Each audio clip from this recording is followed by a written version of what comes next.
அனைவருக்கும் அன்பு வணக்கம். அடியேன் அரவிந்த் குமார். நம்மளுடைய தென்பொதிகை யூடியூப் சேனல் 2025ஆம் ஆண்டுக்கான குலு வீடியோக்கள் நம்ம போட்டுட்டு இருந்தோம். ஆனால் அடியனுடைய வீட்டோட நவராத்திரி குலு வீடியோ நான் வந்து அப்லோட் பண்ணல. அதுக்கு நான் முதல்ல மன்னிப்பு கேட்டுக்கிறேன். காரணம், இந்த ஆண்டு எனக்கு சுத்தமாக நேரமின்மையின் காரணமாக என்னால் அதுக்குன்னு ஒரு மணி நேரமோ 1.5 மணி நேரமோ செலவழித்து என்னால் வந்து வீடியோ எடுத்து எடிட் பண்ணி போட முடியல. அதனால் வந்து அதுக்கு நான் மன்னிப்பு கேட்டுக்கிறேன். ஆனாலும் நம்ம வீட்டோடைய நவராத்திரி குலு தொண்டர்தம் பெருமை சொல்லவும் பெரிதே அப்படிங்கிற தலைப்பில் இந்த வருஷம் பாரம்பரிய குலுவோடு சேர்த்து சரஸ்வதி கடாட்சம், லட்சுமி கடாட்சம் மற்றும் தொண்டர்தம் பெருமை சொல்லவும் பெரிதே, இது 3 தலைப்பிலும் அமைந்த குலு வந்து நந்தினி வைப்ஸ் அப்படிங்கிற ஒரு யூடியூப் சேனல்ல ரொம்ப அழகா நந்தினி அம்மா எடுத்து போட்டுட்டதுனால நான் வந்து அதை பத்தி கவலைப்படல. காரணம், அதுக்கான ஒரு பதிவு இருக்கு. ஆனா மிக மிக முக்கியமான ஒரு குலுவை வந்து நான் பதிவு பண்ணணும் அப்படின்னு வருஷந்தோறும் ஆசைப்படுற ஒரு பதிவு அப்படின்னு சொன்னால் நம்மளுடைய ஹரிஹரன் சாருடைய நவராத்திரி குலு வீடியோ.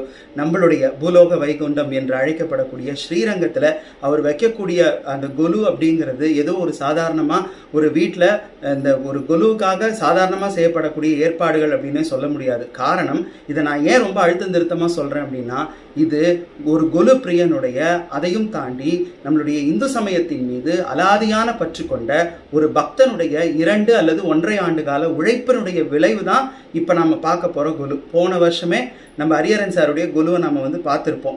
எண்களில் வந்து நீங்கள் குலு வச்சுருந்தீங்க, சரிங்களா? எண்களை அடிப்படையாக கொண்டு வச்சுருந்தார். அதில் குறிப்பாக அஷ்ட சரஸ்வதிகளை வந்து அவர் வந்து காட்சிப்படுத்தியிருந்தார். தசமகா வித்யாவை வந்து வச்சுருந்தார். அதில் அந்த அஷ்ட சரஸ்வதி ரொம்பவும் பிரபலமாகி இந்த ஆண்டு எல்லாரும் வீட்டில் வாங்கி வச்சு அதை வந்து வழிபடுற மாதிரி சின்ன சைஸில், காம்பேக்ட் சைஸில் வந்து வந்துருச்சு. அந்த அளவுக்கு வந்து நம்ம ஹரிஹரன் சாருடைய குலு வந்து ஒரு கலைஞர்கள், கொலு பொம்மைகளை உற்பத்தி செய்யக்கூடிய கலைஞர்கள் மத்தியிலும் கூட அவ்வளோ வந்து பிரபலமாகவும் ஒரு இம்பாக்டையும் கிரியேட் பண்ணுச்சு. இந்த வருஷம் அவர் என்ன வைக்க போறார், என்ன 2-3 பேர் வந்து கேட்டாங்க. இந்த வருஷம் அவர் என்ன வைக்க போறார், நீங்க வந்து ஒரு சின்ன நோட் ஒன்று கொடுத்தீங்க, நாங்க அதுல இருந்து பிடிச்சிட்டோம் அப்படின்னே வந்து சொன்னாங்க. அதன் பிரகாரம் தான் அவர் வந்து குலு வச்சிருக்கிறார். முதல்ல அவருடைய வீட்டுக்கு நாம வந்திருக்கோம். அவருக்கு வணக்கத்தை சொல்லி நாம வந்து இந்த வருஷம் என்ன குலு அவர் வச்சிருக்காருன்னு அவர் வாயாலேயே நாம கேட்போம். சரிங்களா? வணக்கம் ஹரிஹரன் சார். வணக்கம் அரவிந்த் சார். அனைவருக்கும் வணக்கங்கள். உங்களுடைய வீட்டுடைய நவராத்திரி குலு 2025க்கு நாங்கள் வந்திருக்கோம். நான் போன வருஷமே நீங்கள் எனக்கு ஆனால் சொல்லிட்டீங்க என்ன வைக்க போறீங்கன்னு சொல்லிட்டீங்க. நானும் நம்மளுடைய வியூவர்ஸ்க்கு வந்துட்டு அந்த நோட்டையும் கடைசியில் சொல்லிட்டேன், சோமாஸ்கந்தரை காமிச்சு. நீங்களே சொல்லுங்க உங்க வாயால, இந்த வருஷம் என்ன குலு நம்ம வீட்டில் அமைக்கப்பட்டிருக்கு? நீண்ட நாட்களாக என் மனதில் இருக்கும் ஆசை வந்து தமிழர்களின் பெருமைக்கு மிகவும் உரித்தான மதுரை மாநகரம். ஸோ மதுரையின் மாண்பும் மீனாட்சியின் பெருமையும் அப்படின்ற தலைப்புல தான் இந்த வருஷம் இது எனக்கு கொலு வச்ச நாளா, எனக்கு நீண்ட நாளா மதுரையை பத்தி விவரிக்கணும். ஏன்னா ஒரு கலாச்சாரத்தின், தமிழரோட கலாச்சாரத்தின் மிகவும் பங்கீடு வகிக்கிறது மதுரை. ஏன்னா மொழி சார்ந்து தான் கலாச்சாரம் வளரும், கலாச்சாரம் வளர்ந்தாதான் மனிதத்துவம் வளரும். எவ்வளோ குலு, எவ்வளோ ஆன்மீகம், அல்டிமேட்டோட ரிசல்ட் என்ன, மனிதத்துவம் மேம்படணும். உண்மை. அதுக்கான மிகப்பெரிய ஒரு பங்களிப்பு வந்து மதுரை மாநகருக்கு இருந்ததுனால மதுரையின் பெருமை மீனாட்சியின் அருமைன்ற தலைப்புல இந்த வருஷம் மதுரை குறித்த முக்கியமான, அடியனுக்கு ரொம்ப பிடித்த மீனாட்சியோட திருவிளையாடல்களும் மீனாட்சியோட முக்கியமான சில நிகழ்வுகளை தொகுத்து இந்த குலு அமைஞ்சிருக்கு. அதுவும் வந்து நம்ம ஹரிஹரன் சார் வந்து இந்த குலு வந்து ஒரு வருஷத்தோட இந்த தீமை வந்து முடிக்க முடியாது. இது வந்து குறைஞ்சபட்சம் நீங்க எத்தனை வருஷம் வைக்கிறதா பிளான்ல இருக்கீங்க? 3 வருடங்கள் வைக்கலாம். 3 வருஷம் வந்து வைக்கிறதா? இந்த வருஷம் வந்து வெறும் மீனாட்சியினுடைய பெருமையை மட்டும் சொல்ற மாதிரி மீனாட்சி அம்பிகையினுடைய திருவிளையாடல் தான் பிரதானமாக இந்த குலுவில் வந்து இடம்பெற்று இருக்கு. அதுவும் குறிப்பா என்னுடைய பக்கத்துல நீங்க பாத்தீங்கன்னா அம்பாள் வேத அந்த யாக அக்னியில வேத நாயகியான அந்த அம்பிகை தேவரும் மூவரும் தேவாதி தேவர்களும் கைத்தொழ 3 வயது பெண் குழந்தையாக பாலா பரமேஸ்வரியாக, பாலா மீனாட்சியாக அக்னியிலிருந்து எழுந்து வந்த அந்த அற்புதமான திருவுருவம் இங்க வந்து எழுந்தருளை பண்ணப்பட்டிருக்கு. ரொம்ப அழகா அம்பாள் வந்து இருப்பா. எடுத்து முன்னாடி வச்சு காட்டலாமா? அப்படியே மடியில் நீங்க வச்சுக்கோங்க. அப்பா, அன்னைக்கு அம்பாள் வந்து இந்த அக்னியிலிருந்து வெளிப்பட்டு வந்த பொழுது நேராக காஞ்சனமாலையினுடைய மடியில போய் உட்காந்தா அப்படின்னு தான் வந்து அந்த பாட்டு வந்து விவரிக்கப்படும் பரஞ்சோதி முனிவருடைய அந்த திருவிளையாடல் புராணத்துல. தெள்ளமுதம் மென்மழலை சிந்தும் இள மூரல் முல்லையேறு அரும்ப முலை 3 ஓர் பெண் பிள்ளை என 3 பிராயமோடு பிறந்தாள், எல்லறிய பல்லுயிரும் எவ்வுலகும் ஈன்றாள் என்று அந்த பாடல் வந்து துவங்கும். அப்படியான ஒரு அற்புதமான ஒரு காட்சி. பால மீனாட்சியாக, தடாதகை எம்பிராட்டியாராக அம்பிகை அவதாரம் செய்த அந்த திருக்கோலம் இங்க இருந்து நம்ம ஹரிஹரன் சாருடைய குலு தொடங்குது. அடுத்தடுத்து அவருடைய குலுவில் என்னென்னலாம் இடம்பெற்று இருக்கு அப்படிங்கிறத பார்க்கலாம் வாங்க. ஹரி சார் இப்போ என்ன பண்ண போகிறாரு அப்படின்னு சொன்னால் அவருடைய கொலுவை அவரே வந்து ரொம்ப அழகாக நமக்காக வந்து சொல்ல போகிறாரு. முதல்ல மீனாட்சி கோயிலுக்குள்ளே நம்ம போக போகிறோம். ஸ்ரீரங்கத்தில் மதுரையை கொண்டு வந்திருக்கார். அந்த மீனாட்சி கோயிலுக்குள்ளே நம்ம போக போகிறோம். அதுக்கு முன்னாடி ஹரி சார் நீங்களே சொல்லுங்கள், எங்கேருந்து துவங்கலாம்?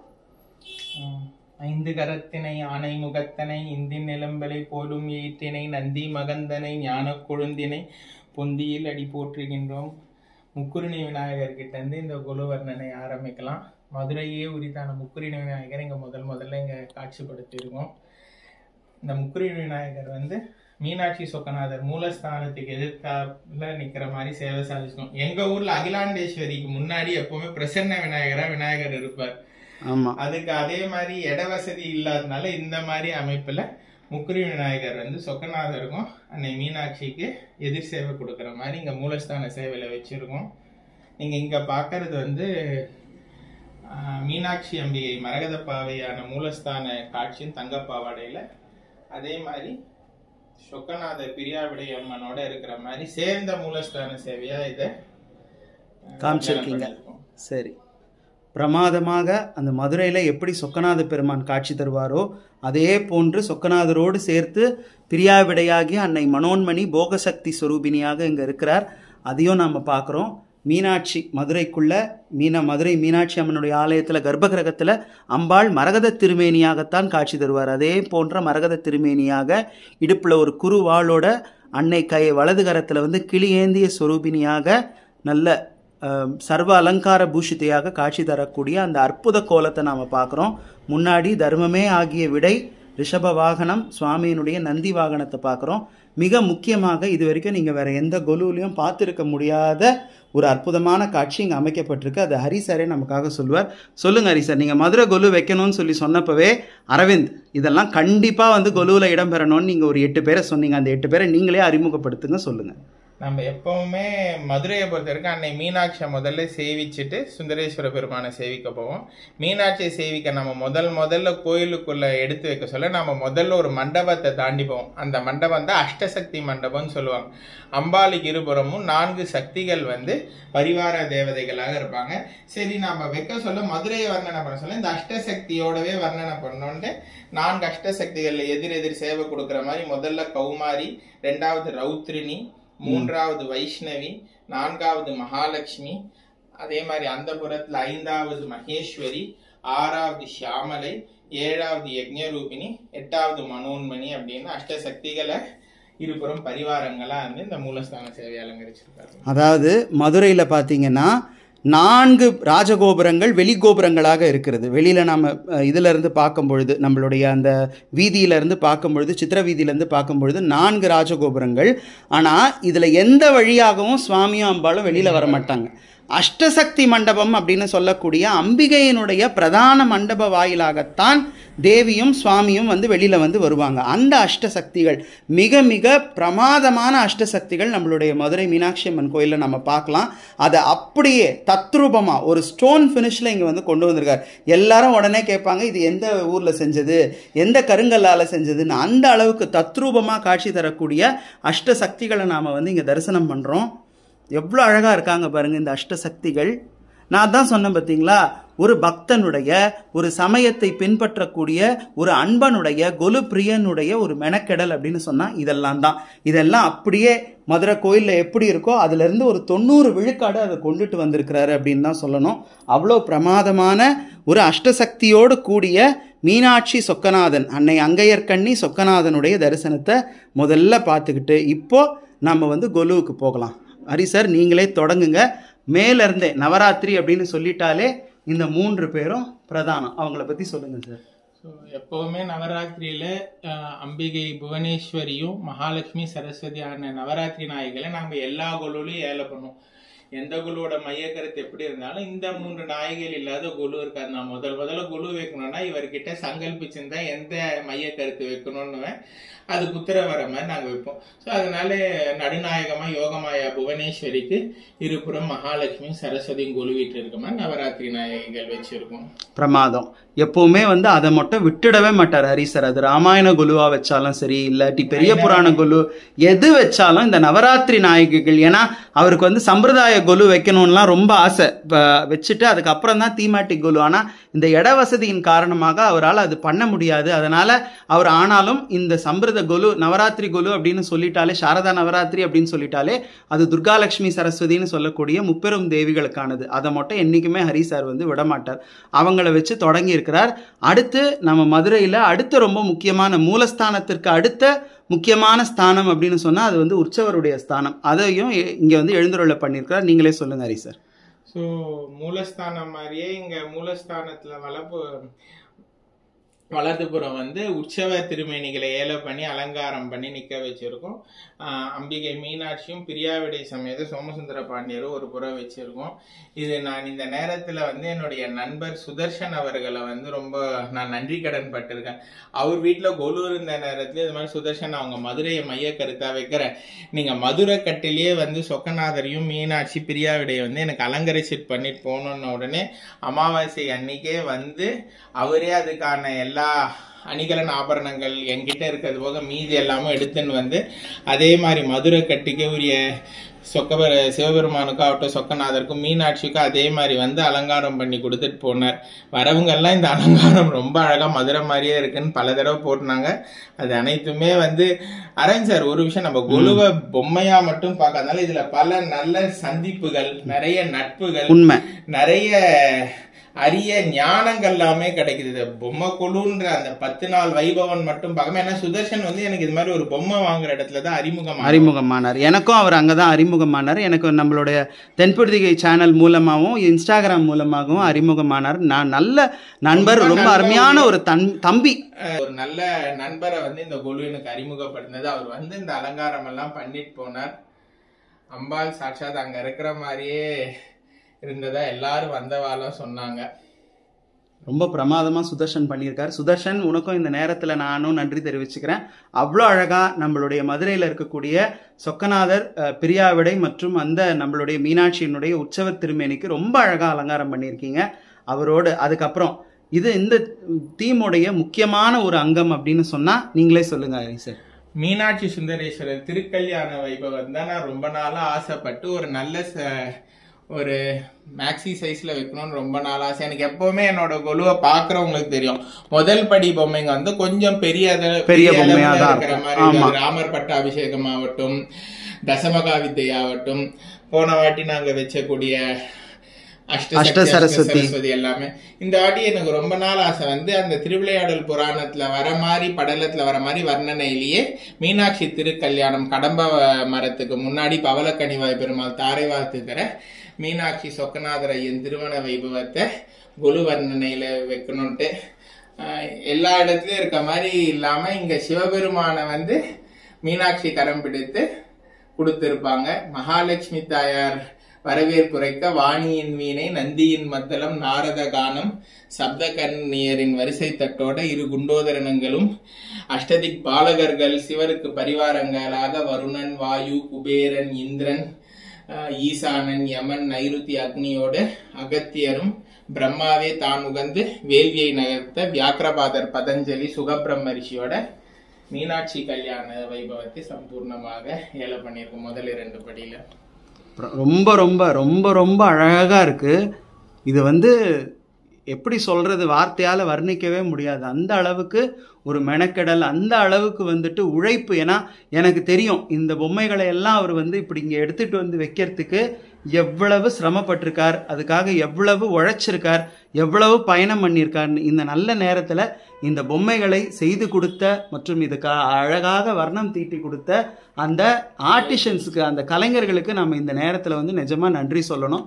அவ்வளோ அழகாக, அவ்வளோ பிரமாதமாக, கண்ணுக்கு விருந்தாக அமைந்திருக்கிறது இந்த மீனாட்சி கல்யாண வைபோகம். அவ்வளவு பாருங்க, இந்த இடமே கொள்ளலை. எனக்கு இந்த ஃப்ரேம்குள்ளேயே இது வந்து அடங்கலை. அந்த அளவுக்கு வந்து பெருசாக ரொம்ப பிரம்மாண்டமாக அமைஞ்சிருக்கு இந்த மீனாட்சி கல்யாணம். இந்த மீனாட்சி கல்யாணத்தை நீங்கள் வீடியோ மூலமாக பார்த்துக்கிட்டு இருந்தாலும் சரி, இல்லை கேட்டுக்கிட்டு இருந்தாலும் சரி, உங்கள் வீட்லேயும் எல்லா மங்கள காரியங்களும் சுபமங்கள காரியங்களும் நடக்கணும் அப்படின்னு நாங்களும் சுவாமியும் அம்பாள்கிட்டையும் நாங்கள் வந்து பிரார்த்தனை வச்சுக்கிறோம். காரணம், மீனாட்சி கல்யாணம் எங்கு பேசப்படுகிறதோ, மீனாட்சி கல்யாணம் எங்கு நடத்தப்படுகிறதோ, அல்லது வந்து அது எங்கே வந்து ரொம்ப விசேஷமான ஒரு நாட்டியமாக நாட்டிய நாடகமாக இருந்தாலும் சரி, அல்லது அது சொற்பொழிவாக இருந்தாலும் சரி, எப்படி மீனாட்சி கல்யாணம் நடந்தாலும் நம்ம மனசுல ஏதாவது ஒரு சங்கல்பத்தோட நம்ம அதை கேட்டு பார்த்து ரசிச்சா அது அப்படியே நடக்கும் அப்படிங்கிறது ஐதீகம். அந்த மீனாட்சி கல்யாணம் நமக்கு இப்ப கண்ணு முன்னாடி இருக்கு. உங்க மனதில் என்ன வேண்டுதல் இருந்தாலும் அது அப்படியே நிறைவேறட்டும்னு அன்னை மீனாட்சி சொக்கநாதனை நம்ம வந்து வேண்டிக்கலாம். நம்ம அரிசார் வீட்லயும் சுபமங்கள காரியங்கள் தொடர்ந்து நடக்க இந்த சுவாமியும் அம்பாளும் சகல தேவர்களும் ஆசீர்வாதம் பண்ணணும் அப்படின்னு நீங்களும் வேண்டிக்கோங்க. இது வந்து புதன் ஸ்தலம் அப்படிங்கிறதுனால ஹரிசார் நீங்களே சொல்லுங்க, யார் இவர்? இவர் வந்து புத பகவான்னு சொல்லுவாங்க. புதன் ஸ்தலம்ன்றதுனால பச்சை பட்டுடுத்தி புதனுக்குரிய பச்சை நிறத்திலே இவர் இருக்கிறார். சரி, புதன் ஸ்தலத்தோட நடுநாயகமா மூலஸ்தானத்து மேல அவரை நிக்க வச்சிருக்கோம் கலசத்துக்கு பின்னாடி. அகத்தியர் இங்க வச்சிருக்கிறாங்க பாருங்க மீனாட்சி கல்யாணத்துல. காரணம், அகத்தியர் தான் வந்து பாண்டியர்களின் குலகுரு. இவர் இருக்கக்கூடிய பொதிகை மலை இருக்கு பாருங்க, அந்த பொதிகை மலையைத்தான் மீனாட்சி அம்பிகையினுடைய தந்தையான மலையத்வஜராஜ பாண்டியன் தன்னுடைய கொடியில வந்து எழுதி கட்டினார். அதனால்தான் அவருக்கு மலைக்கொடி பாண்டியன் அப்படின்னே பேரு. அவருடைய இயற்பெயர் என்னன்னே தெரியாது. மலையை வந்து துவஜத்துல கட்டினதுனால அவருக்கு வந்து மலையத்வஜ பாண்டியன் அப்படின்னும் பேர் வந்தது. அந்த குருநாதரான அகத்திய பெருமானையும் நம்ம வந்து இங்க பார்க்கிறோம். அதற்கடுத்து இந்த மீனாட்சியினுடைய பெருமையை சொல்லக்கூடிய ஒரு பக்கத்துக்கு நாம போவோம்.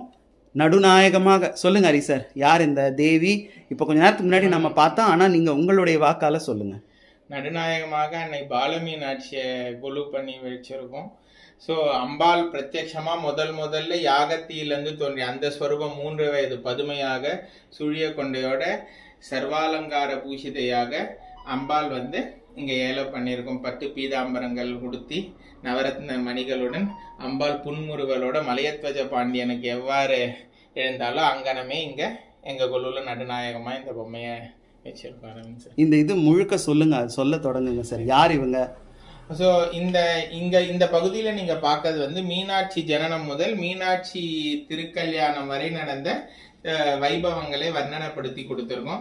மீனாட்சி ஜனனத்துக்கு முக்கியமான இந்த தேவகன்னியான வித்யாவதியின் தவத்தை தான் முதல்ல நாம பாக்குறோம்.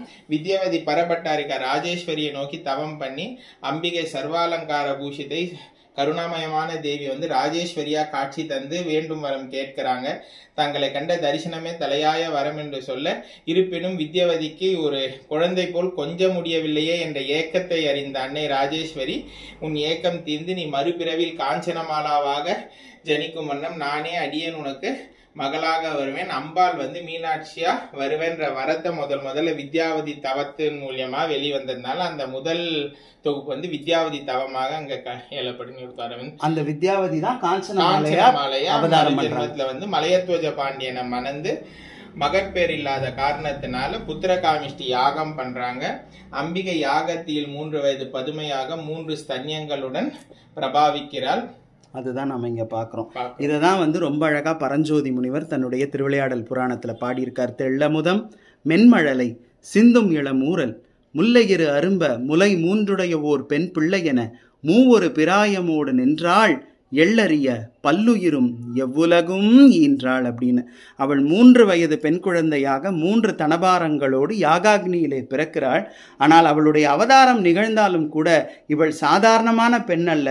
இவள் எள்ளுயிரும் எவ்வுலகும் ஈன்றவள், எல்லா உலகத்தையும் ஈன்றவள், எல்லா உயிரினங்களுக்கும் தாயானவள். 84 லட்சம் யோனிபேதங்கள் உண்டுன்னு சொல்றாங்க. அத்தனை யோனிபேதங்களுக்கும் ஒரே தாயானவள் இந்த பராசக்தியான அம்பிகை.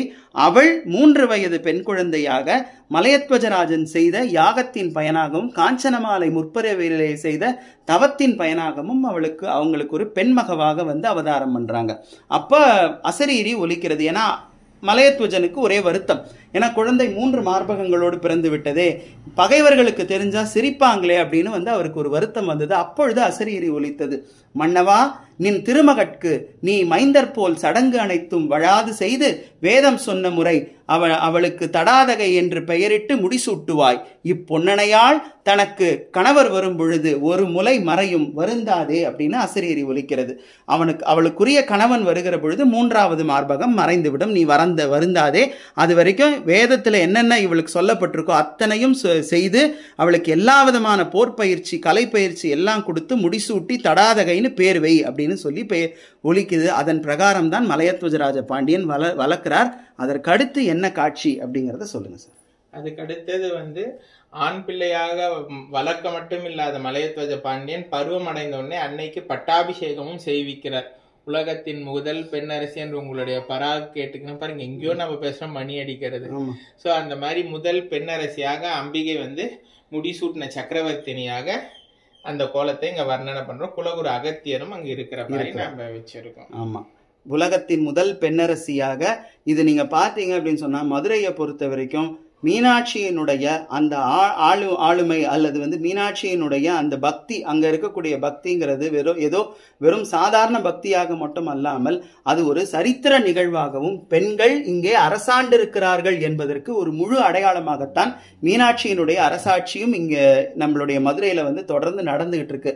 அப்பேற்பட்ட உலகத்தின் முதல் பெண்ணரசியான அன்னை மீனாட்சியினுடைய பட்டாபிஷேக கோலம் நாம இங்க பாக்குறோம். அவள் ராஜ்ய பரிபாலனம் செய்ய தொடங்குகிறாள்.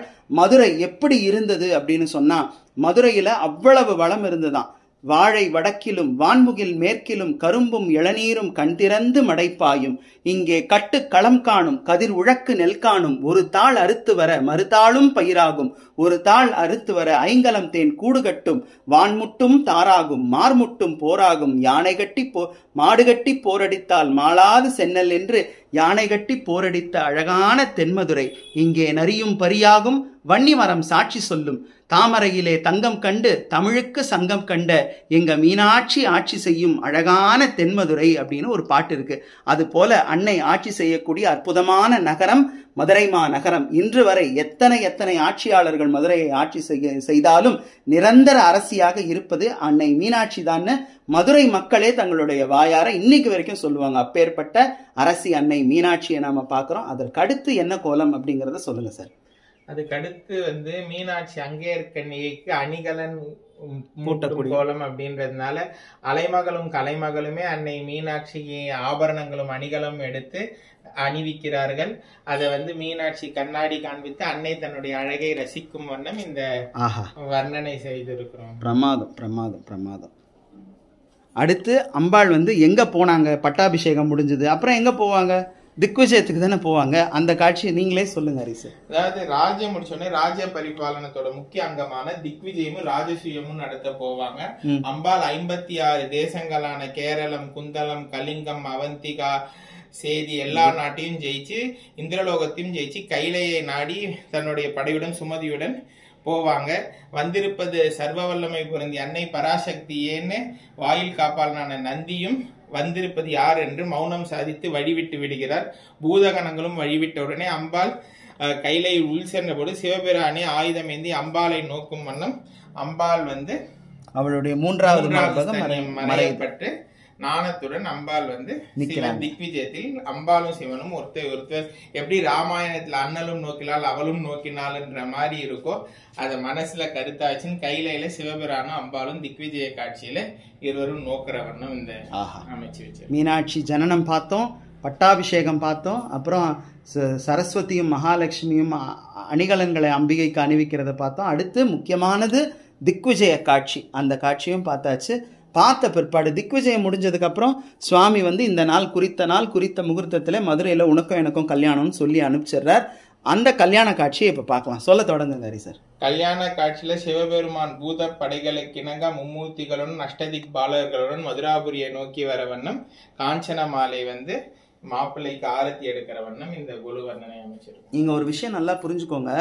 பொதுவாக வந்து கைமை அடைந்த பெண்கள், கணவன் இறந்த பெண்களை வந்து இந்த காலம் வரைக்கும் அது ஒரு ஸ்டிக்மா மாதிரியே இருக்கு. எந்த நல்ல காரியத்துக்கும் அவங்களே முன்வர மாட்டாங்க, சேர்க்கவும் மாட்டாங்க. ஆனா இந்த மாதிரி ஒரு ஸ்டிக்மாலாம் அந்த காலத்துல இருந்ததே இல்லை அப்படிங்கிறதுக்கு இந்த இடம் வந்து ஒரு அத்தாட்சி. காரணம், சுவாமி வந்து மதுரைக்கு மாப்பிள்ளையாக வந்த பொழுது காஞ்சன மாலை தான் வந்து என்ன பண்றாங்க, சுவாமியை வந்து வரவேற்கிறாங்க. தங்க தாம்பாளத்துல சுவாமியினுடைய திருப்பாதத்தை வச்சு சுவாமிக்கு பாத பூஜை செய்து உள்ள அழைச்சிட்டு போய் எங்களுடைய மீனாட்சியை ஏற்றுக்கொண்டு, தடாதகை ஏற்றுக்கொண்டு, மதுரையையும் ஏற்றுக்கொண்டு நீங்களே அரசனாக இருந்து அரசாட்சி செய்ய வேண்டும் அப்படின்னு சொல்லி சொல்றாங்க.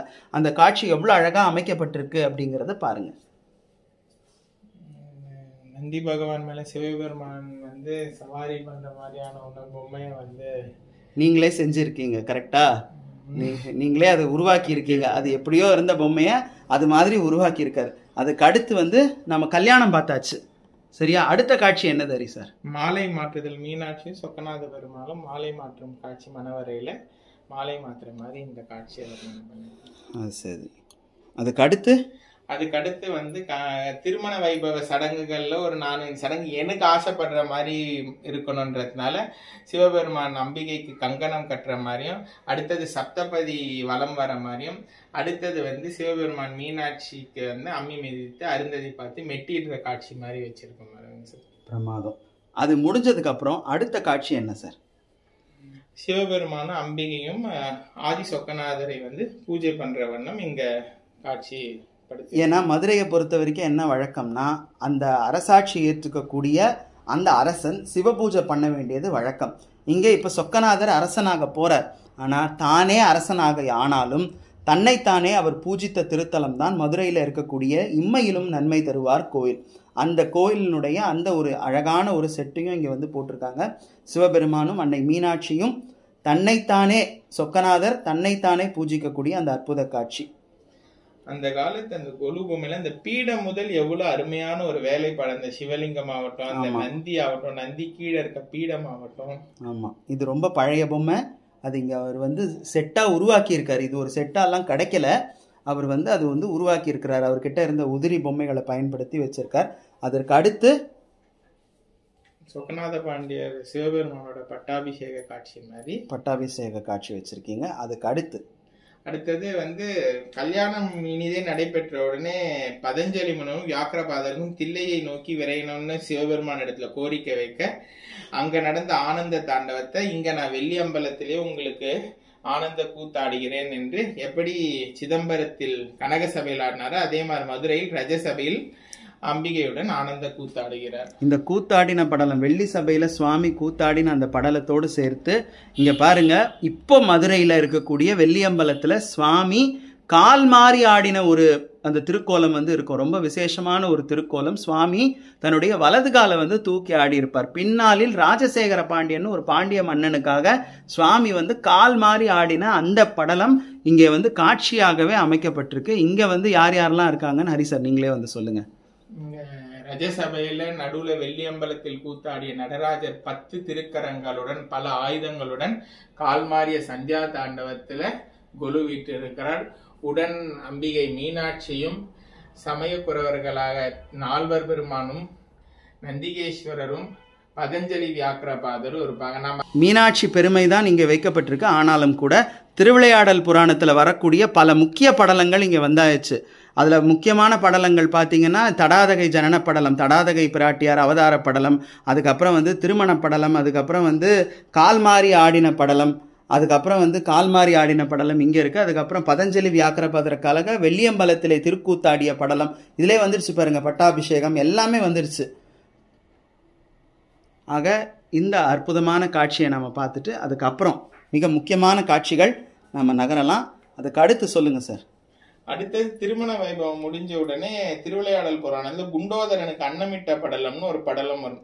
அதாவது மீனாட்சி அம்பிகையை சோதிக்கும் பொருட்டு மீனாட்சி அம்பிகை வந்து மாப்பிள்ளை வீட்டாரையில சாப்பிட கூப்பிட சொல்ல சிவபெருமான் தனக்கு குடைபிடித்த குண்டோதரனை மட்டும் அனுப்பி சாப்பிட சொல்லுவார்.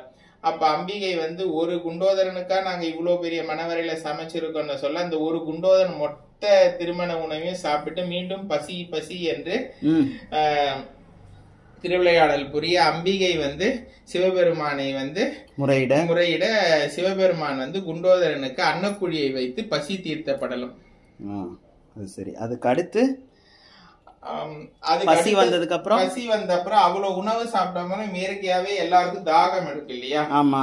அந்த தாகத்தை தீர்க்கக்கூடிய குண்டோதரன் எவ்வளவு நீர் அருந்தினாலும் அவருக்கு தாகமே குறையாது. அதுக்கப்புறம் இறுதியா போய் சிவபெருமான இடத்துல குண்டோதரன் முறையிட குண்டோதரனை வந்து பூமியில கைவை அப்படின்னு சொல்லி கை வைத்து கங்கை பிரவாகமாக ஓடியதால் வைகை வரவழைத்த படலம். வையை அழைத்த படலம்னே அந்த படலத்துக்கு பேரு. குண்டோதரன் பசி தீர்த்த அன்னக்குழியும் வையையும் ஆமா அழைத்த படலம். அது இங்க ரொம்ப அழகா காட்சிப்படுத்திருக்காங்க. அடுத்து சார் இது அதுக்கு அடுத்தது வந்து கல்யாணத்துல சிவபெருமானும் அம்பிகையும் பொன்னூஞ்சல் ஆடுற படலம். நம்ம கல்யாணம் முடிச்சோடனே மாப்பிள்ளை பொண்ணெல்லாம் ஊஞ்சல் ஆடுவாங்க, விளையாடுவாங்க இல்லையா? ஆமா. அந்த மாதிரி பொன்னூஞ்சல் ஆடுற படலம் சிவபெருமானும் அம்பிகை ஊஞ்சல் ஆடுற மாதிரி ஒரு சிறிய வர்ணனை. ரொம்ப அழகா மதுரை அப்படின்னு சொல்லும் பொழுது கண்டிப்பா முருகப்பெருமான் இல்லாம இருக்க முடியாது. அதனால முருகப்பெருமான் எழுந்தருளி இருக்கிற அந்த மதுரையில இருக்கக்கூடிய முதல் படை வீடாக இருக்கக்கூடிய திருப்பரங்குன்றம் முருகப்பெருமான் சுப்பிரமணிய சுவாமி ரொம்ப அழகா இங்க வந்து எழுந்தருள பண்ணப்பட்டிருக்கிறாங்க. இதுவும் எனக்கு நண்பர் சுதர்சன் அவர்களால் வாங்கி கொடுக்கப்பட்டது. அது சரி. அதற்கு அடுத்து கீழே இருக்கக்கூடிய காட்சிகளை பார்க்கலாம். இது வந்து அன்னை மீனாட்சியோட மிராக்கிள்ஸ் ஆன திருவிளையாடல் காட்சியை சில பொம்மைகளை வச்சு நானே தொகுத்தது. அது சிறுபிழை இருந்தால் மன்னிக்கும். முதல்ல வந்து குழந்தையானந்தாவை அம்பிகை ஸ்வீகரித்து குழந்தையானந்தாவை வளர்க்கிற காட்சி. மதுரையில மீனாட்சி குழந்தை வளர்க்கணும்னு ஆசை பொருட்டு அவள் தன் பக்தை கனவில் 2 குழந்தைகள் கொடுப்பதாகவும் ஒரு குழந்தை தனக்கு கொடுக்க வேண்டும் என்று நிர்பந்திக்கிறாள். பக்தையும் அங்கனமே ஒப்புக்கொண்டு குழந்தை பிறந்தவுடன் 2 குழந்தையும் மதுரை மாநகருக்கு கொண்டு வந்து மூலஸ்தானத்து முன்மண்டபத்தில் வைக்கையில் ஒரு குழந்தை பெற்றோர்களை நோக்கி மறு குழந்தை அன்னை மீனாட்சியை நோக்கியும் தவழ்ந்து சென்று விட்டது.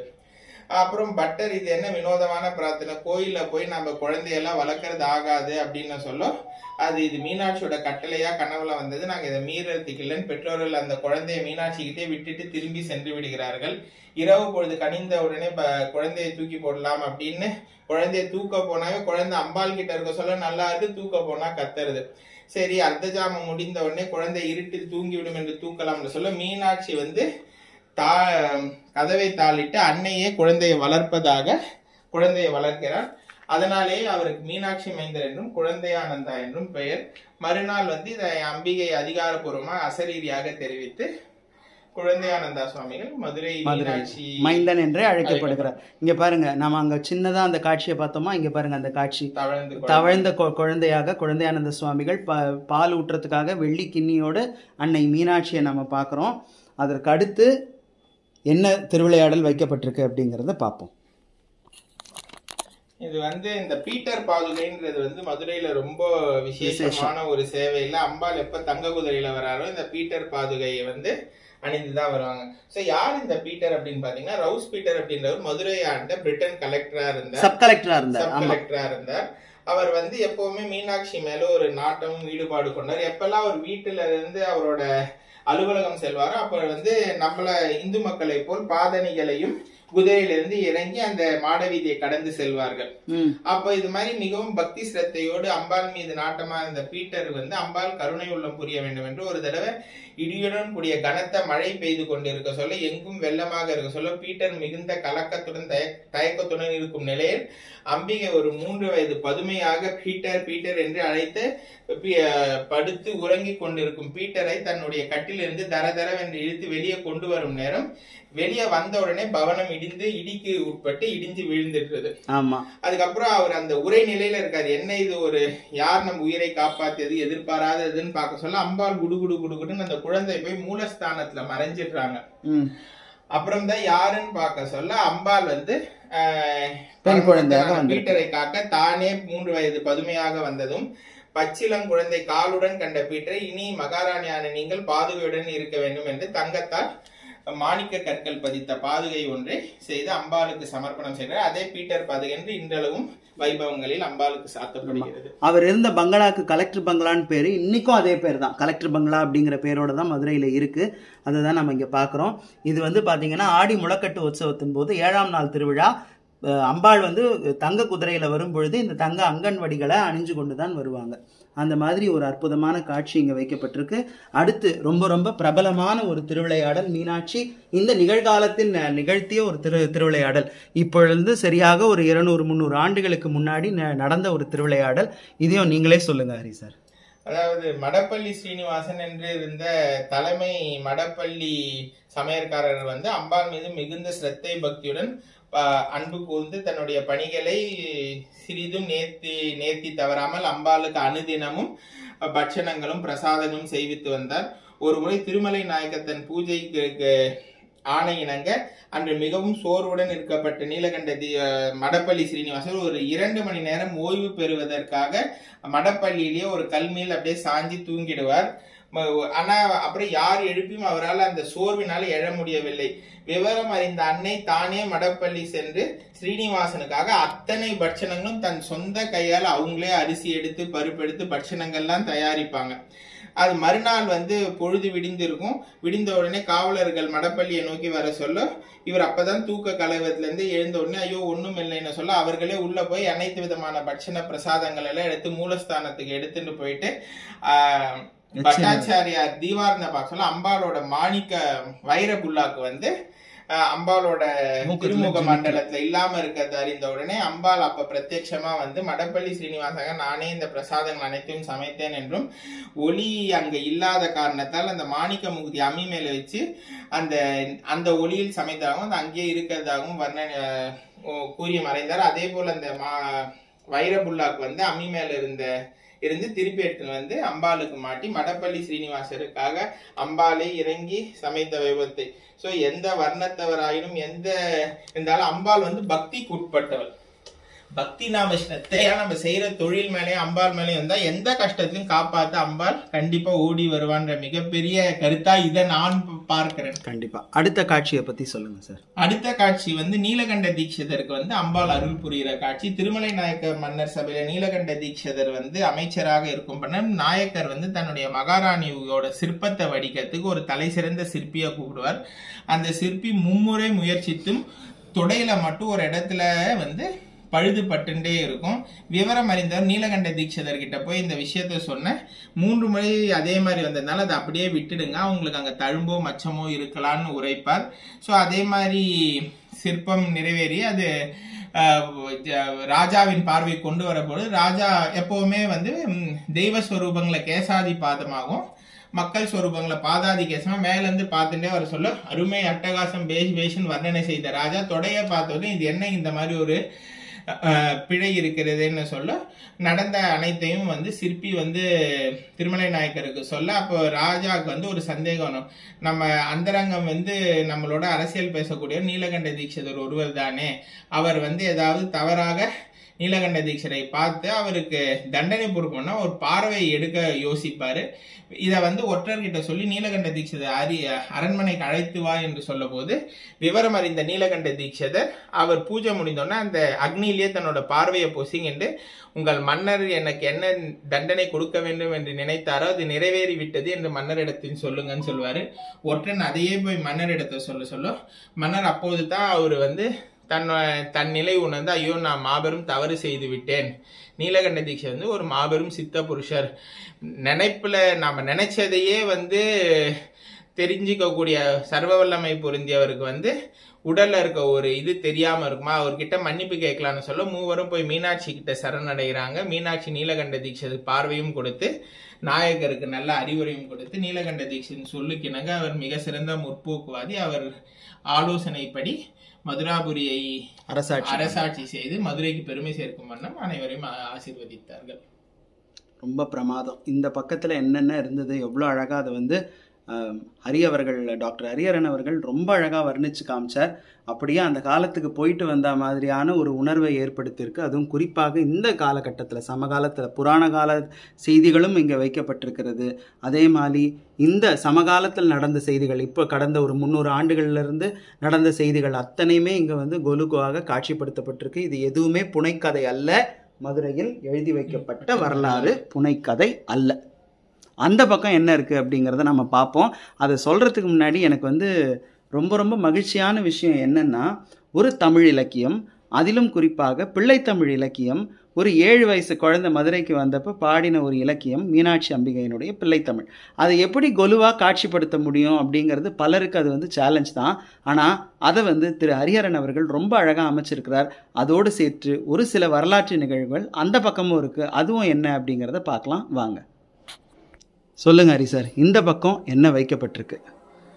அந்த சைடு நம்ம அனைத்து வரலாற்று நிகழ்வை காட்சிப்படுத்த மாதிரி இந்த சைடு மீனாட்சி பிள்ளை தமிழை வந்து வர்ணனைப்படுத்தணும்னு எனக்கு ரொம்ப நாளா ஆசை. அம்பிகையோட பிள்ளை பிராயங்கள் நடந்த நிகழ்வை சுவாரஸ்யமா எப்படி குமரகுருபர சுவாமிகள் வர்ணித்தார். அது மாதிரி பொதுவா பிள்ளை தமிழ்ல 10 பருவங்கள் அறிந்த தமிழ் இலக்கியம் அறிந்தார். இதுல முதல்ல வந்து காப்பு பருவம். காப்பு பருவத்துல அன்னை மீனாட்சி ஜனனத்தை ஒட்டி 33 கோடி தேவர்கள், மும்மூர்த்திகள், விநாயகர், முருகர் அனைவரோட எல்லாரும் அவளை வந்து காக்க வேண்டி அந்த பதிகம் பாடின மாதிரி காப்பு பருவத்தை, அதுக்காக இந்த ஒரு ஏற்பாடு ரொம்ப அழகா இருக்கு. அடுத்து சார், அடுத்தது வந்து அந்த 3வது இது அது வந்து தாளப்பருவம் சொல்லக்கூடிய அந்த தாளப்பருவத்துல காஞ்சனமாலா குழந்தைய மடியில தாளாட்டுறவன்னா தேவகன்னியெல்லாம் எல்லாம் அங்க தோழிகள்லாம் வந்து வர்ணனை பண்ணியிருக்கோம். நான் மறுபடியும் இது பார்க்குறவங்களுக்கு சொல்கிறேன், தயவு செஞ்சு இந்த தாளப்பருவம் எங்கே கிடச்சதுலாம் கேட்காதீங்க. ஏன்னா அவர்கிட்ட இருந்த பொம்மையை சில மாறுதலுக்கு உட்பட்டு ரொம்ப அழகாக அது அதே மாதிரி கொண்டு வரணும் அப்படின்னு ரொம்ப மெனக்கட்டு அதை வந்து கொண்டு வந்திருக்கார். அடுத்து இது வந்து செங்கீரை பருவம்னு சொல்லுவாங்க. குழந்தை தவழ்ந்து வந்து சென்று இருக்கு சொல்ல. அந்த பொதுவா இந்த மணல் வீட்டு விளையாடுற பருவம் வந்து ஆண் பிள்ளை தமிழ் வர்ணனையில வரும். பட் குமரகுருபரர் மீனாட்சிக்கு வந்து இத சேர்த்திருப்பாரு. அதே மாதிரி நீங்க அந்த மீனாட்சி அம்பிகையோட பிரகாரத்துல பாத்தீங்கன்னா இதோட கல் சிற்ப ஓவியம். அதுல வந்து மீனாட்சி வந்து அந்த மதுராபுரிய வந்து தலையசைத்து பார்க்க மதுரை செல்வ செழிப்போட வளர்ந்த மாதிரி இந்த கோட்டையில இருந்து அம்பாள் எட்டி பாக்குற மாதிரியும் அத மலையத்வஜன் வந்து தன் குழந்தைய வந்து ரசிக்கிற மாதிரி இந்த செங்கீரை பருவம் வர்ணனை பண்ணி. ஆமா, அந்த நம்மளுடைய அம்பிகையினுடைய கருவறையை சுத்தி நாம வலம் வரும் பொழுது சுவற்றுல வந்து சிற்பங்களாக கல் சிற்பங்களாக பதிக்கப்பட்டிருக்கோம். இதெல்லாம் நிஜமாவே ஒரு பெரிய சேலஞ்ச் தான். இது வந்து ஒரு கொலு காட்சியா கொண்டு வர்றது அப்படிங்கிறது செங்கீரை பருவம். அதுக்கப்புறம் 4வது அந்த பக்கம் அம்புலி பருவம் இருக்கும். மீனாட்சி வந்து அம்பாள் மடியில இருக்க சொல்ல சந்திரனை கூப்பிட்டு விளையாடுற மாதிரியும் சந்திரன் அம்புலி பருவத்துல இருக்க மாதிரி அங்க வர்ணனை ராஜா ராணியுடன் சந்திரன் மீனாட்சியை பார்க்க அவரே வந்துட்டார். ஆமா, அவளை வந்து அவருடைய கணவனான சிவபெருமானும் பிறை சூடிதான், இவளும் பிறை சூடிதான். அதனால அந்த பிறையே இறங்கி வந்ததுல ஒரு ஆச்சரியமும் இல்லை. காஞ்சன மாலை மடியில் அமர்ந்து இருக்கக்கூடிய தடாதக எம்பிராட்டி. நடுவுல வந்து இந்த மேலையும் வருகை பருவம் தான் இந்த ரெண்டும் வரும். அதாவது மீனாட்சியோட வருகை பருவத்துல ரொம்ப அழகா குமரகுருபரர் வர்ணிப்பார். பெருந்தே நிறைக்கும் நரைக்கும் பிடியே வருக, முழு ஞான பெருக்கே வருக, பிறைமௌலி பெம்மான் முக்கட் சுடர்கிடுநல் விருந்தே வருக, மும்மதத்திற்கும் வித்தே வருக, வித்தின்றி விளைந்த பரமானந்தத்தின் விளைவே வருக, பழமறையின் குறுந்தே வருக, அருள் வழுத்த கொம்பே வருக, திருக்கடைக்கன் குழிந்த கருணை பெருவெல்லம் குடைவார் பிறவி பெரும் பிணிக்கோர் மருந்தே வருக, பசங்குதலை மழலை கிளியே வருக, மலையத்வஜன் பெற்ற பெருவாழ்வே வருக வருகவேன்ற மாதிரி அந்த பாட்டு வருகைப்புல வந்து மும்மூர்த்திகளோட தேஜஸ ஒருங்கிணைந்து பல மத யானைகள் ஆண்ட தேஜோமயத்தோட அம்பாள் மீன் கொடியோட மதுராபுரிக்கு ரதகஜத்துர பதாதியோட வருகை வர்ணனை மாதிரி அந்த இதையும் வச்சுட்டு அந்த வருகை பருவத்துல மீனாட்சியே வந்து மூலஸ்தானத்துல இருந்து பதுமையா வந்து குமரகுருபரருக்கு முத்துமாலை கொடுத்ததையும் இங்க வர்ணனை. அம்பிகை முத்துமாலை பரிசு தந்து கேட்ட பாட்டு மீனாட்சி அம்மை பிள்ளை தமிழ். அதனால்தான் இன்னைக்கும் மதுரையில இரவு அர்த்தஜாம பூஜை, பள்ளியறை பூஜை எல்லாம் முடிஞ்சு அம்பாள் நடைய சாத்துறதுக்கு முன்னாடி தொடுக்கும் கடவுள் பழம்பாடல்னு வரக்கூடிய அந்த ஒரு பாட்டு கலந்த ஓவியம் அதுல வரும். ஆமா, அந்த பாட்டை பாடிதான் வந்து நடைய வந்து சாத்துவாங்க. அதுவும் பாக்குறோம். அதற்கு அடுத்து அங்க வந்து முத்த பருவம்ன்ற மாதிரி அம்பாளுக்கு வந்து முத்தமிடுறதுல சிவன் பார்வதியே சேர்ந்து அம்பாளை கொஞ்சம் வண்ணம் சிவனை வந்து அங்க வர்ணனைப்படுத்திருக்கு. சோமஸ்கந்த ஸ்வரூபமாகவும் இருந்து அம்பாள் வந்து கதைகள் கேட்டு சிவபெருமானே அம்பாளை வந்து முத்தமிடுற வர்ணம் மாதிரி அங்க வச்சிருக்கோம். இங்க பார்வதி உமா மகேஸ்வரியே தான் மீனாட்சியா வந்திருக்கா. ஆனாலும் கூட அந்த பாட்டுல வந்து அப்படிதான் வரும். அதனாலதான் இங்க வந்து தனியா மீனாட்சியை வந்து இங்க தனியாவும் பக்கத்துல பார்வதியும் இருக்கிற மாதிரியே இங்க வந்து காட்சிப்படுத்தப்பட்டிருக்கு. அடுத்து சார், அதுக்கு அடுத்தது இது வந்து அம்மானை பருவம் சொல்லுவாங்க. அம்மானை ஆடுறது அப்படின்னு அந்த கல்லு வச்சு விளையாடுவாங்க குழந்தைங்க எல்லாம். இந்த 5 கல்லு வச்சு தூக்கி வச்சு விளையாடுவாங்க, அம்மானை ஆடுறது. அது மீனாட்சி தன்னோட தோழி பெண்களோட ஆடுற மாதிரியும் துணைக்கு பார்வதி மாதுருபாகன் சொல்லிய பார்வதியவே அர்த்தநாதீஸ்வரர்ல கூப்பிடுற மாதிரியா அங்க அந்த கல்ச்சர் தன்னைத்தானே கூப்பிடுற மாதிரி அந்த மாதிரியா அந்த வர்ணனை. அதெல்லாம் பாருங்க. இந்த கல் எல்லாம் என்னது சார்? இதெல்லாம் மார்பிள்ஸ். சும்மா இல்ல அது வந்து அவ ஆடுற கல் வந்து என்னது, நவகிரகங்களையும் நவக்கோள்களையும் அந்த அம்மா வந்து அம்மானையா வந்து பந்தாட்டி ஆடுற மாதிரி இருப்பாங்க. அடுத்து சார் இது கடைசி பருவம், பொன்னூஞ்சல் பருவம்னு சொல்லுவாங்க. கலைமகளும் அலைமகளும் வீணையும் தப்பும் முழங்க அந்த கானத்தில அம்பாள் வந்து கிளிகளின் ஓசைக்கு நடுவில் பொன்னூஞ்சல் ஆடுற மாதிரி பொன்னூஞ்சல் ஆடும் பருவம். இது வந்து நீராடல் பருவம்னு சொல்லுவாங்க. வைகை கரையில் அம்பாள் வந்து நீராடல் பருவம். அம்பாளோட நீராடல் வந்து சிவசக்தி கலந்ததற்கு, ஐக்கிய சொரூபினி கலந்ததற்கு ஒப்புன்ற மாதிரி அங்க சிவசக்தி கலப்பும். அப்சராஸ் அனைவரும் அம்பாளை மகிழ்விக்க தேவகன்னியரும் ஐராவதமும் அம்பாளுக்கு வந்து நீராட்டுற மாதிரி அந்த நீராடல் அன்னம் மயில், இங்க அன்னம் எல்லாம் மறைஞ்சிட்டு இருக்கும், அன்னம் கிளி மயிலுடன் அந்த வர்ணனையில இருக்க மாதிரி அம்பாள் வந்து வைகையில நீராடுற மாதிரியான ஒரு பருவம்.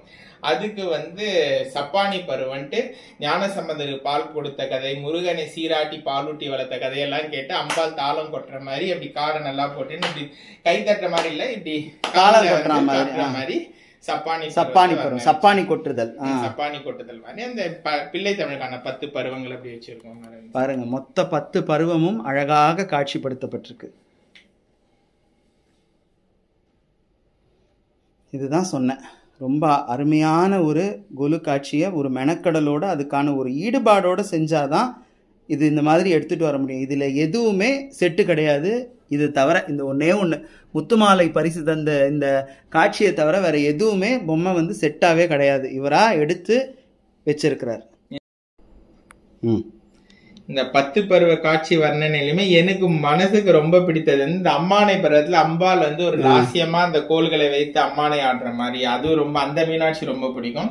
2வது கோட்டைக்குள்ள இருந்து மதுரையை வலம் வளர்க்க தன்னுடைய கடைக்கண் பார்வையினால் மதுராபுரியை பாக்குற அந்த பருவமும் ரொம்ப பிடிக்கும் எனக்கு. மனம் கவர்ந்த அச்சங்களால் மக்களை காப்பவள் தானே, கண்களால் காப்பவள். மீனாட்சிக்கு ஒரு சிறப்பு என்னன்னா, இவ தூங்கவே மாட்டா, இரவுலையும் தூங்க மாட்டா, பகல்லையும் தூங்க மாட்டா. விழிமூடாது மாந்தர்களை ரட்சிக்கக்கூடிய ஒரே தெய்வம் அன்னை மதுரையில் இருக்கக்கூடிய மீனாட்சி. அவள் பார்க்கக்கூடிய அற்புதமான காட்சி அங்கையர் கண்ணி, கயல்ங்கிறது மீன் தான், மீன்களையே தன்னுடைய கண்களாக கொண்டவள். மீன் எப்படி கண்களை மூடாது தன்னுடைய குஞ்சுகளை எல்லாம் பராமரிக்கிறதோ அதுபோல நாமெல்லாம் அவளுக்கு குழந்தைகள் தானே, நம்மளையெல்லாம் விழிமூடாது ரட்சித்து கொண்டிருக்கிற தெய்வம். ரொம்ப அழகா இருக்கக்கூடிய இந்த மீனாட்சி அம்பிகையினுடைய பிள்ளை தமிழ் காட்சிகள். அதற்கு அடுத்து ரொம்ப முக்கியமான ஒரு சரித்திர நிகழ்வை வந்து ஹரி சார் வந்து இங்க வந்து காட்சிப்படுத்தியிருக்கார்.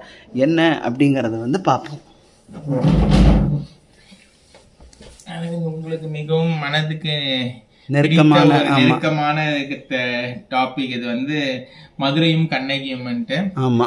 சோ அது நான் சொல்றதை விட நீங்க சொல்லலாம். பட் மதுராபுரி எரித்த கண்ணகியை வந்து அன்னை மீனாட்சி சாந்தப்படுத்தி கண்ணகியை வந்து கேரளத்தை நோக்கி பயணிக்க சொல்லி, சேரநாட நோக்கி. ஆமா, அங்க பகவதியாக ஆராதிக்க. இது வந்து சிலப்பதிகாரத்திலேயே பதியப்பட்டு இருக்கக்கூடிய ஒரு நிகழ்வு. அதுல வந்து மீனாட்சி அப்படிங்கிற பதிவு இருக்காது, மதுராபதி அப்படிங்கிற பதிவு தான் இருக்கும். மதுரையை வந்து கண்ணகி வந்து எரித்த பொழுது, மதுரை எரிந்து கொண்டிருக்கின்ற பொழுது மதுராபதி தெய்வம் வந்து கண்ணகியை வந்து சந்திக்கிறது. அப்படி சந்திக்கிற பொழுது இந்த தேவியை பத்தி ஒரு 4 வரி வர்ணனை வந்து இளங்கோவடிகள் பாடுறார். என்னன்னா, மாமகளும் நாமகளும் மாமகிடன் செற்றுகந்த கோமகள். யாருன்னா துர்காலட்சுமி சரஸ்வதி முப்பெரும் தேவியரை சொல்றார். மாமகளும் நாமகளும் மாமகிடன் செற்றுகந்த கோமகளை தான் படைத்த கொற்றத்தாள் நாமமுதிரா முலை குறைத்தாள் முன்னரே வந்து நின்றாள் மதுராபதி எனும் மாது அப்படின்னு தான் அந்த பாட்டு வந்து இருக்கும். நாமமுதிரா முலை குறைத்தாள் யாருன்னா கண்ணகி. தன்னுடைய பெயர் கெடாத முலையை குறைத்தவள். ஏன்னா மதுரையை எரிச்சிட்டா அப்படின்னா அவளுடைய பேருக்கு பங்கம் வந்துடும் இல்லையா. ஆனா அவள் செய்தது ஒரு நியாயமான நிகழ்வு தான் அப்படிங்கிறத காட்டுறதுக்காக அந்த வரியையும், அவளுடைய ஒரு முலையை அறுத்து தான் அவள் மதுரையை வந்து தீக்கரையாக்குகிறாள், அதையும் சொல்லிட்டு அந்த கண்ணகி முன்னாடி வந்து நின்னா யாரு அப்படின்னு சொன்னா மதுராபதி, மதுரைக்கு பதியான தெய்வம் அப்படிங்கிறதுனால அந்த காலகட்டத்தில் 2000 ஆண்டுகளுக்கு முன்னாடி மீனாட்சிக்கு அந்த பெயர் இருந்திருக்கலாம். இங்க தகவலுக்காக நான் ஒரு விஷயம் சொல்றேன். மீனாட்சி அப்படிங்கிற அம்பிகையினுடைய இந்த அழகான நாமம் என்பது 16 அல்லது 17ஆம் நூற்றாண்டுல தான் வந்திருக்க முடியும், நாயக்க மன்னர்களுடைய ஆட்சியில தான். அப்பொழுதுதான் நமக்கு வந்து அந்த பதிவே கிடைக்குது. அதுக்கு முன்னாடி வரைக்கும் அம்பிகைக்கு அங்கையர் கண்ணி அப்படிங்கிற பெயர் தான் நம்ம வந்து பார்க்குறோம். ஞானசம்பந்தர் அப்படிதான் தன்னுடைய தேவாரத்தில் வந்து பாடுறார். அது மட்டும் இல்லாமல் நம்மளுடைய குமரகுருபரர் இந்த மீனாட்சி அம்பிகை பிள்ளைத்தமிழ் பாடியிருந்தாலும் கூட அதற்கு வந்து மீனாட்சி அம்மை பிள்ளை தமிழ்னு முதல்ல பேர் கிடையாது, வெறும் அம்பிகை பிள்ளை தமிழ் அப்படிங்கிற பெயர் தான் இருந்திருக்கக்கூடும். காரணம், அந்த மீனாட்சி அம்மை பிள்ளை தமிழும் கூட அவர் பல பெயர்களை, அம்பிகையினுடைய பல பெயர்களை குறித்தாலும் இந்த மீனாட்சிங்கிற பெயர் அப்போ வழக்கத்தில் இல்லாததுனால அந்த பெயரை வந்து அவர் குறிக்கல. ஆக பல காலகட்டங்களில் இவளுக்கு பல நாமங்கள் வந்திருக்கக்கூடும். கடைசியாக நாயக்க மன்னர்கள் காலத்தில் அம்பிகைக்கு சூட்டப்பட்ட நாமம் மீனாட்சி எனக்கூடிய அந்த அற்புதமான ஒரு திருநாமம். இன்னைக்கு வரைக்கும் நம்ம அதான் மீனாட்சின்னு அவளை வந்து கொஞ்சி மகள்றோம் பாருங்க, அந்த மாதிரியான ஒரு திருநாமம். ஆனால் அந்த காலகட்டத்தில் அவளுக்கு மதுராபதி, மதுரைக்கு பதினா அவளாக தான் இருக்கும். இவளை வந்து சொல்லும் பொழுது இன்னொரு விஷயம் சொல்றார் இளங்கோவடிகள், என்னன்னா இவள் பாண்டிய குலத்தின் மும்முதல் கிழத்தி, பாண்டியர்களின் குலதெய்வம் அப்படின்னு வந்து குறிக்கிறார். அப்பனா அது மீனாட்சியாக தானே இருக்க முடியும். அந்த காட்சியும் ஹரிசார் வந்து கொலுவில் இடம்பெற செஞ்சது எனக்கு உண்மையிலேயே ரொம்ப ரொம்ப மகிழ்ச்சியாக இருக்குது. ஏன்னா இதெல்லாம் யாரும் வைக்க மாட்டாங்க பொதுவாக, இந்த கொலுவிலெல்லாம் யாரும் வச்சு நானும் பார்த்ததில்லை. அதனால் வந்து இது இங்கே பார்க்கும்பொழுது எனக்கு அவ்வளவு மகிழ்ச்சியாக இருக்குது. மதுராபதி தெய்வம் தான் கண்ணகியை சாந்தப்படுத்தி வைகை ஒரு கரையோரமாக 14 நாட்கள் நடந்து செல், அங்கே திருச்செங்குன்றத்து மலைன்னு ஒரு மலையை பார்ப்பாய், அங்கே முருகன் ஆட்சி செய்யும் மலை, அங்கே போ, உனக்கான அந்த விமோச்சனம் என்பது கிடைக்கும்னு சொல்லி அனுப்புகிறார். அந்த காட்சியை பார்க்குறோம். அடுத்து ரொம்ப அற்புதமாக இங்கே ஒரு காட்சி இருக்குது. என்னது சார், ஒரு ஃபாரின் விமன் மாதிரி, ஒரு குயின் மாதிரி ஒருத்தங்க இருக்கிறாங்க, ஒரு பிரிட்டிஷ் குயின் மாதிரி. இவங்க யார், இவங்க பக்கத்தில் இருக்கிற இந்த நபர் யார், இவங்க கையில் இருக்கிற இந்த கல் என்னது, இதெல்லாம் கொஞ்சம் சொல்லுங்களேன். 19ஆம் நூற்றாண்டுல கிரேட் பிரிட்டன் சாம்ராஜ்யம் உலகம் முழுவதையும் ஆண்டு அனைத்து நாட்டிலேருந்து எல்லா விதமான பொக்கிஷங்களையும் பிரிட்டனை நோக்கி ராணி விக்டோரியாவுக்கு இணங்க ஆர்டர்ஸ்க்கு இணங்க அவங்க எடுத்திருந்தாங்க. அப்போ நம்ம இந்தியாவிலேருந்து மயிலாசனம் சொல்லக்கூடிய பீகாக் த்ரோன், கோஹினூர் வைரம், நாசிக்ல இருந்த நசக்கா வைரம், நம்ம ரங்கநாதர் கோயில் தொப்புல இருந்த வைரம், எல்லா பொக்கிஷங்களும் பிரிட்டிஷை நோக்கி போயினே இருக்க சொல்ல அந்த குவீன் விக்டோரியா வந்து மதுரையில வந்து 9 சஃபயர் கல்கள் பதித்த நீலநாயக பதக்கன்ற ஒரு பதக்கத்தை அறிந்து அதை தான் சூடிக்கொள்ள வேண்டும் என்று ஆசைப்படுகிறார்கள். இது வந்து மீனாட்சியோடைய பதக்கம், மீனாட்சிக்கு சாத்தி விட்டு அது பேர் வந்து நீலநாயக பதக்கம். எப்படி நம்ம வைநாத்ல வந்து இந்திரநீல ரத்னம் சொல்லுவோம், அந்த மாதிரி ஒரு விசேஷமான காஷ்மீர் சஃபயர்ஸால ஆகப்பட்ட இந்த பதக்கம். இந்த நீலநாயக பதக்கத்தை அவங்க ராணியின் அப்புறம் எதிர்ப்பு தெரிவிக்க முடியாததுனால மனம் இல்லாமல் மதுராபுரி மக்களும் இந்த சஃபயர் பதக்கத்தை லண்டனுக்கு வந்து கப்பல் மூலியமா இது பண்றாங்க. ஆங்கிலேய காவலர்கள் வந்து அதை வந்து குவீன் விக்டோரியாவுக்கு எடுத்து பிரசன்ட் பண்ணோன்னே அந்த அம்மா அதை ஒரு கிளியுடன் அப்படியே அரியாசனத்துல இருந்து தூக்கி எழுந்து நின்று ஐயோ அதை பார்த்து ஒரு க்ஷணம் யோசிக்கிறாங்க. யோசிச்ச உடனே கண்ணை மூட்ட உடனே அவங்க சொல்றாங்க, மாபெரும் தவறு இழைத்து விட்டேன், மானிட குலத்துல ஒருவருக்கும் இது ஒவ்வாது, இது யாருமே அன்னையை தவிர எந்த ஒரு மானிட சக்தி இதை அணியறதுக்கே பொருத்தமற்றவர்கள், இந்த தவறை நான் செஞ்சிருக்க கூடாதுன்னு இதை வந்து கிரேட் பிரிட்டனோட ஹானரரியோட திருப்பி வந்த ஒரே ஒரு பொக்கிஷம் அன்னை மீனாட்சி நீலநாயக பதக்கம் மட்டுமே இந்தியாவுக்கு.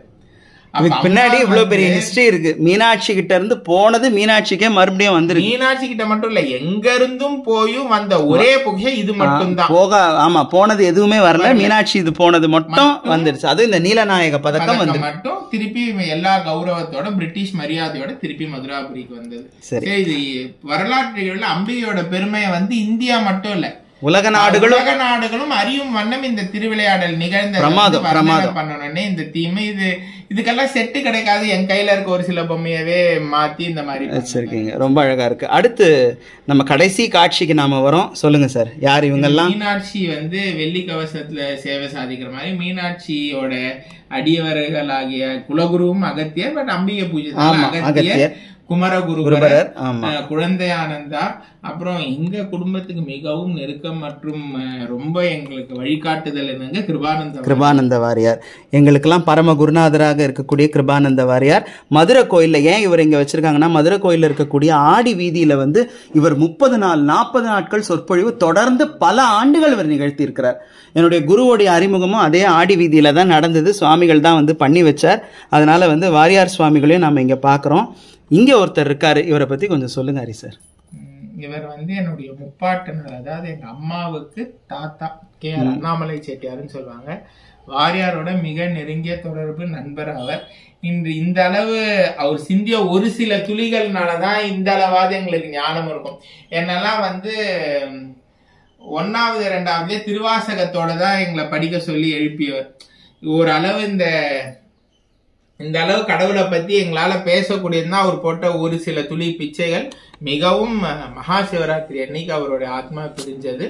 மிகவும் வடார்காடு மாவட்டத்துல இவரை தெரியாதவங்க அனைத்து கோயில் திருப்பணிகள் மட்டும் இல்லாம ஆன்மீகத்தை முழுமையா நம்பினவர், ஆன்மீக நெறிகளை கடைபிடித்தவர், வேலையும் தொழிலையும் இடைவிடாமல் செய்து அதே சமயத்துல ஆன்மீகத்துக்கு ஒழுக்கம் தான் தெய்வம் என்ற அந்த இது கூற்று வாரியாருக்கு ரொம்ப நெருங்கிய தொழில். எங்க வீட்டுல ராமாயணம் எல்லாம் வந்தா அந்த 40 நாள் இங்கே தங்கி இருப்பார் வாணியம்பாடியில. உங்க சொந்த ஊர் வாணியம்பாடியில. உங்களுக்கு அந்த புகைப்படங்கள் நான் நிறைய பேர் இவ்ளோ எப்படி தெரிஞ்சது இவ்வளவு தெரிஞ்சா அவருக்கு தெரிஞ்சதுல இன்னைக்கெல்லாம் கடுகளவு கூட நம்ம போட்ட வித்துதான் கூட வச்சுக்க முடியல.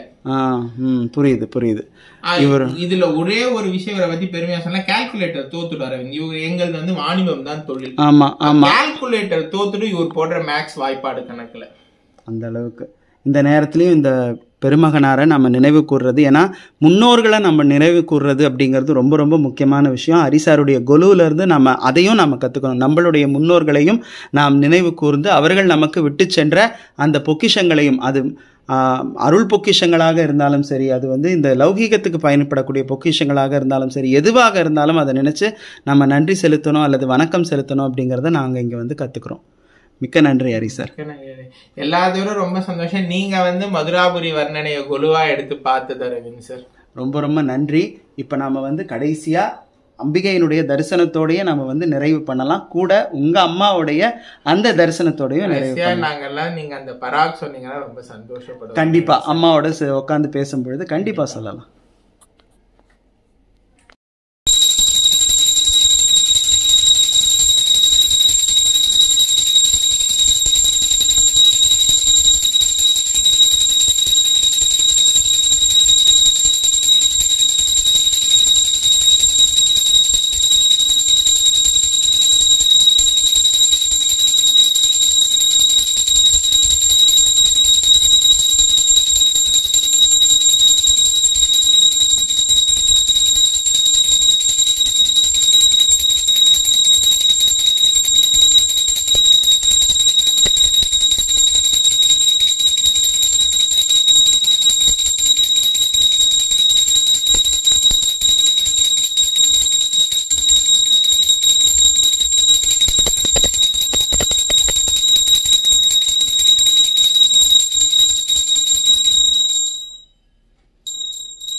பாண்டிய குல பேரரசி, உலகத்தின் முதல் பெண்ணரசி, மதுரையை ஆளும் எங்கள் மங்கையர்க்கரசி, மக்கள் உள்ளமெல்லாம் கொலுவிருக்கும் மனோன்மணி, எம்பெருமாட்டி திருவாலவாய் உடைய அங்கையர்கண்ணி தடாதகை நாச்சியார் பராக் பராக் பராக். இவ்வளவு நேரம் பொறுமையா நமக்காக ஹரிசார் அவர்கள் அவருடைய வீட்டுடைய நவராத்திரி கொலுவை நமக்காக எக்ஸ்பிளைன் பண்ணார். மீனாட்சி அம்பிகையினுடைய திருவிளையாடல் அவ்வளவு பிரமாதமா, அவ்வளவு அழகா, அவ்வளவு மெனக்கடலோட, அவ்வளவு உழைப்போட அமைஞ்சிருக்கு. ஏன்னா அது எனக்கு சொல்லும் பொழுதே எனக்கு கண்ணீர் வருது. ஏன்னா எனக்கு தெரியும் எங்கெங்க அவர் போனார், எப்படி எப்படிலாம் இந்த பொம்மைகளை எடுத்துட்டு சேகரிச்சு சேர்த்தார் அப்படிங்கிறது தெரியும். அதனால அவ்வளவு உணர்ச்சி வசமா இருந்தது எனக்கு இந்த மதுரையினுடைய இந்த கொலு. ஒவ்வொரு ஆண்டும் நான் வரணும்னு ஆசைப்படுவேன். அதுவும் இந்த வருஷம் கண்டிப்பா வந்தே ஆகணும் அப்படிங்கிறதுக்காக. இப்ப நவராத்திரி முடிஞ்சு கிட்டத்தட்ட 7-8 நாள் ஆகி போச்சு. ஆனாலும் கூட நமக்காக ஹரிசார் அவர்கள் கொலு எடுக்காம அப்படியே வச்சிருந்தார். ஏன்னா வழக்கம் போல எப்பவும் சொல்றது போல 15 அல்லது 20 நாட்கள் ஹரிசார் வீட்டுல கொலு இருக்கும். அது இந்த வருஷமும் தவறல. ஏன்னா மீனாட்சி 20 நாள் 25 நாள் உட்கார்ந்து ஆட்சி பண்ணணும்னு முடிவு பண்ணிட்டா போல இருக்கு. நமக்காக காத்துட்டு இருந்தார் உண்மையிலேயே ஹரிசார் அவர்கள். அதுக்கே உங்களுக்கு பெரிய நன்றி சொல்லணும், பொறுமையோட நீங்க வச்சிருந்ததுக்கு இந்த கொலுவை. ஏன்னா நம்மளுடைய இந்த சேனல் வாயிலாக எல்லா மக்களும் இதை பார்த்து தெரிஞ்சுக்கணும்னு. அது மட்டும் இல்லாம நம்ம ஹரிசாரோட அம்மா அவர்கள் புவனேஸ்வரி அம்மையார் எனக்கும் அம்மா தான். அதனால அம்மா அவர்களுக்கும் இந்த நேரத்துல நான் நன்றி சொல்லிக்கிறேன். ஏன்னா நீங்க போன வருஷமும் இதே மாதிரிதான் அழகா நம்மளுடைய வீடியோல பேசுனீங்க. அதே மாதிரி இந்த வருஷம் நீங்க மீனாட்சி வச்சிருக்கீங்க. நீங்க சொல்லுங்க, ஏன்னா பால மீனாட்சி உங்க வீட்டுக்கு வந்தப்ப நீங்க எவ்வளவு சந்தோஷப்பட்டீங்கன்னு எனக்கு தெரியும். நம்ம மக்களுக்கு சொல்லுங்க, நீங்க எவ்வளவு சந்தோஷப்பட்டீங்கன்னு. பால மீனாட்சி எல்லாருக்கும் அம்பாலா வராங்க, ஆனா எனக்கு பேத்தியா வந்திருக்கு. பேத்தியா வந்திருக்காங்க பாருங்க. அவளை வந்து நம்ம தாயா மட்டும் இல்ல, பொண்ணா மட்டும் இல்ல, பேத்தியா கூட பார்க்கலாம் அப்படிங்கிறதுக்கு அம்மா வந்து ஒரு உதாரணம். எனக்கு பேத்தியா வந்திருக்கா. இதுக்கு நான் தான் 1000 மடங்கு அவளுக்கு புண்ணியம் புண்ணியம் பண்ணதுனால தான் என் வீடு தேடி வந்திருக்கேன். அந்த சந்தோஷத்தை நான் அனுபவிச்சுட்டு இருக்கேன் கண்ணா. ரொம்ப ரொம்ப நன்றிமா. ஏன்னா உங்களை மாதிரி ஒரு அம்மா வந்து நம்ம ஹரிசாரை வந்து ஊக்கப்படுத்தினதுனால தான் இதெல்லாம் வந்து சாத்தியமாச்சு. உங்களை மாதிரியே எல்லாருக்கும் நல்ல தாய்மார்கள், ஆன்மீகத்தை போதிக்கக்கூடிய தாய்மார்கள் குழந்தைகளுக்கெல்லாம் கிடைக்கணும் அப்படின்னு இந்த நல்ல நேரத்துல அன்னை மீனாட்சியை நான் வேண்டிக்கிறேன். வருஷா வருஷம் உங்க வீட்டுக்கு கழுவா இருக்கணும். உலகத்துல எல்லாரும் இந்த ஆன்மீகத்துல அதுல இதா வர வேண்டாம். ஆனா கடவுள் உண்மையா இருக்கார். பிரபஞ்சத்துக்குன்னு ஒரு தனி சக்தி உண்டு. அதை உணரணும். கண்டிப்பா கண்டிப்பா. அது மட்டும் இல்லாம நான் முன்னரே சொன்னது போல மீனாட்சி கல்யாணம் எங்க நடக்குதோ, மீனாட்சி கல்யாணம் எங்க பேசப்படுதோ அங்க சுபமங்கள காரியங்கள் நடக்கும் அப்படிங்கிறது சத்தியமான உண்மை. உங்களுடைய வீட்லயும், நம்ம ஹரிசாருடைய வீட்லயும் சுபமங்கள காரியங்கள் நடக்கணும், ஹரிசாருக்கு ஒரு நல்ல இடத்துல பெண் வாய்க்கணும் அப்படின்னு இதை பார்க்கக்கூடிய அத்தனை பெரியவர்களும் அவங்களை வந்து வாழ்த்துங்க. உங்களுடைய வாழ்த்து அது நிஜமாகும். ஹரிசாருடைய மனதிற்கும் அம்மாவுடைய மனசுக்கும் ஏத்தா மாதிரி அவங்களுக்கு ஒரு மருமகளும், மருமகள் மருமகளாக மட்டும் இல்லாமல் திருமகளாகவும் குலமகளாகவும் வரணும் அப்படின்னு இந்த நல்ல நேரத்துல நாங்க பிரார்த்தனை பண்ணிக்கிட்டு உங்களிடமிருந்து வணக்கம் கூறி விடை பெறுகிறோம். நன்றி, வணக்கம்.